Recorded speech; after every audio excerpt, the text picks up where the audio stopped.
प्रधानमंत्री श्री मोदी जी ने, गृह मंत्री श्री अमित शाह जी ने और भारतीय जनता पार्टी ने पिछले 10 साल से बहुत बड़ा धोखा किया है।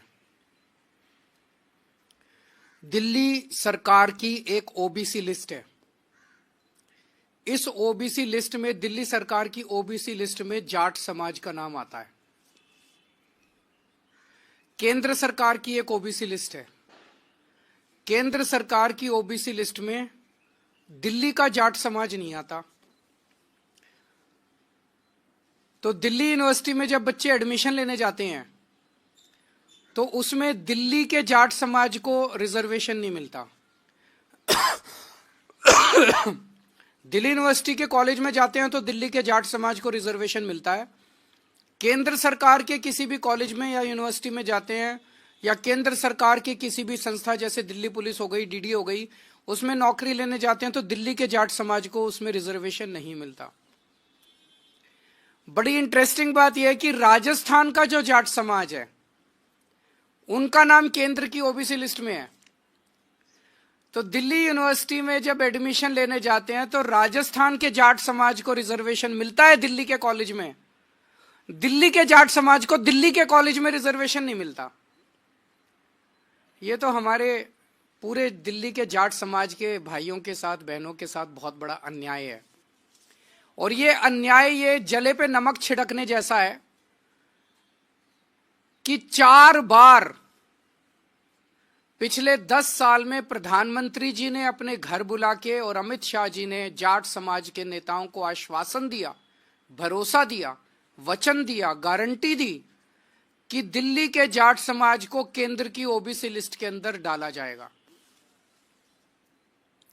26 मार्च 2015 को प्रधानमंत्री मोदी जी ने दिल्ली जाट समाज के प्रतिनिधियों को अपने घर बुलाकर यह वादा किया कि उन्हें केंद्र की ओबीसी लिस्ट में दिल्ली के जाट समाज को शामिल किया जाएगा।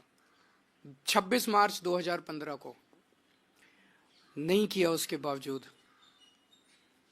8 फरवरी 2017 को अमित शाह जी ने यूपी चुनाव से पहले चौधरी वीरेंद्र सिंह के घर फिर से दिल्ली और देश के जाट नेताओं को यह वादा किया कि जो स्टेट लिस्ट में ओबीसी जाती हैं उनको केंद्र की लिस्ट में जोड़ा जाएगा। फिर भी नहीं किया। 2019 के लोकसभा चुनाव से पहले दिल्ली में प्रवेश वर्मा के आवास पर अमित शाह ने जाट नेताओं से मिले, फिर वादा किया कि दिल्ली के जाट समाज को केंद्र की ओबीसी लिस्ट में शामिल किया जाएगा। फिर धोखा दिया, फिर नहीं किया। 2022 में दिल्ली में फिर सैकड़ों जाट नेताओं को बुलाकर अमित शाह जी मिले और वादा किया और फिर से धोखा दे दिया। तो पिछले 10 साल में 4 बार, 3 बार दिल्ली के देश के गृह मंत्री ने और 1 बार देश के प्रधानमंत्री ने पूरे जाट समाज को बुला के बोला, अगर प्रधानमंत्री और गृह मंत्री झूठ बोलेंगे, अगर प्रधानमंत्री और गृह मंत्री अपने वादे को पूरा नहीं करेंगे, अगर प्रधानमंत्री और गृह मंत्री को जाटों की याद केवल चुनाव के पहले आती है, आप देख रहे हो हर चुनाव के पहले जाट समाज को बुलाते हैं, कहते हैं वोट दे दो, इस बार वोट दे दो, अगली बार कर देंगे, इस बार वोट दे, और कभी नहीं करते, कभी नहीं करते। अगर प्रधानमंत्री और गृह मंत्री इस तरह से झूठ बोलेंगे तो फिर तो देश में कुछ बचेगा ही नहीं। फिर क्या बचेगा उसके बाद? किसके पास जाएं इसके बाद? अब ये बड़े मजे की बात है, जैसे मैंने बताया कि दिल्ली पुलिस में राजस्थान के जाट समाज को रिजर्वेशन मिलता है, दिल्ली के जाट समाज को नहीं मिलता।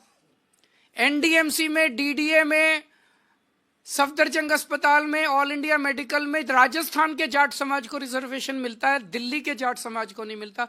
दिल्ली के अंदर दिल्ली वालों को रिजर्वेशन नहीं मिलता, बाहर वालों को मिलता है। भाई ऐसा क्यों? तो मैंने कल प्रधानमंत्री जी को चिट्ठी लिखी है, उस चिट्ठी की कॉपी अभी आप सब लोगों को बांट दी जाएगी।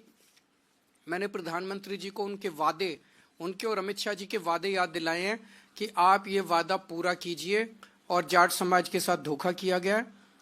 जाट समाज के साथ साथ 5 और जातियां हैं जो दिल्ली की स्टेट लिस्ट में हैं और केंद्र की स्टेट लिस्ट में नहीं है। ये है रावत, रोनियार, रायतंवर, चारण और ओड। इनको भी दिल्ली की केंद्र सरकार के जितने संस्थान हैं वहां पे रिजर्वेशन नहीं मिलता। ये भी दिल्ली की ओबीसी लिस्ट में है, केंद्र की ओबीसी लिस्ट में नहीं है। तो जाट समाज के साथ साथ इन अन्य 5 जातियों को भी इसमें शामिल किया जाए, ताकि इन जातियों के युवाओं को भी शिक्षा में और रोजगार में उचित अवसर केंद्र सरकार के संस्थानों में भी मिलने लगे। दिल्ली में केंद्र सरकार की 7 यूनिवर्सिटी हैं, दिल्ली यूनिवर्सिटी के कई कॉलेज हैं, Delhi police, NDMC, DDA, AIIMS, Safdarjung, Ram Manohar Lohia जैसे कई केंद्र सरकार के संस्थान हैं जहां पे रिजर्वेशन इन लोगों को मिल सकता है, जिसमें शिक्षा और रोजगार में इन लोगों को रिजर्वेशन मिल सकता है। तो हमारा निवेदन है कि जो धोखा 10 साल से भारतीय जनता पार्टी दिल्ली के जाट समाज को देती आ रही है, वो धोखा देना बंद करें, अपने पुराने वादे पूरे करें, और अगर पूरे नहीं करेंगे तो आज केजरीवाल दिल्ली के पूरे जाट समाज को ये वादा कर रहा है कि मैं आपके लिए संघर्ष करूंगा और मैं केंद्र सरकार से करवा के लेके आऊंगा, चाहे मुझे इसके लिए जो मर्जी करना पड़े। अगर कोई प्रश्न है तो आप बताइए। दिल्ली का चुनाव आम आदमी पार्टी और बीजेपी के बीच में है, ये इंडिया गठबंधन का चुनाव नहीं है। जो भी हमें समर्थन मिल रहा है, मैं उन सभी पार्टियों का दिल से शुक्रिया अदा करता हूं, वो हमें समर्थन दे रहे हैं। ममता दीदी ने समर्थन दिया और अखिलेश जी ने समर्थन दिया। मैंने इसमें मीडिया में ही देखा है कि शायद ठाकरे जी की भी पार्टी शायद समर्थन दे रही है।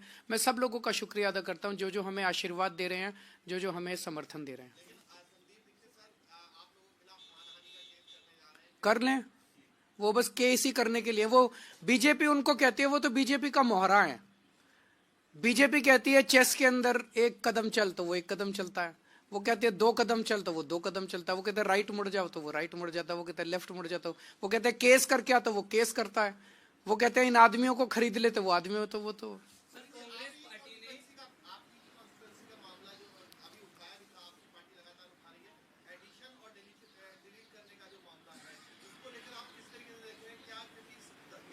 आज 3 बजे हमारी इलेक्शन कमीशन के साथ मीटिंग है, उस meeting chief election central election commission के साथ, उस मीटिंग में ये सारे मुद्दे उठाए जाएंगे। बीजेपी कह रही है कि आप इस तरह डरे हुए हैं कि 2-2 सीट से चुनाव लड़ने जा रहे हैं। मैं एक ही सीट से लड़ रहा हूँ।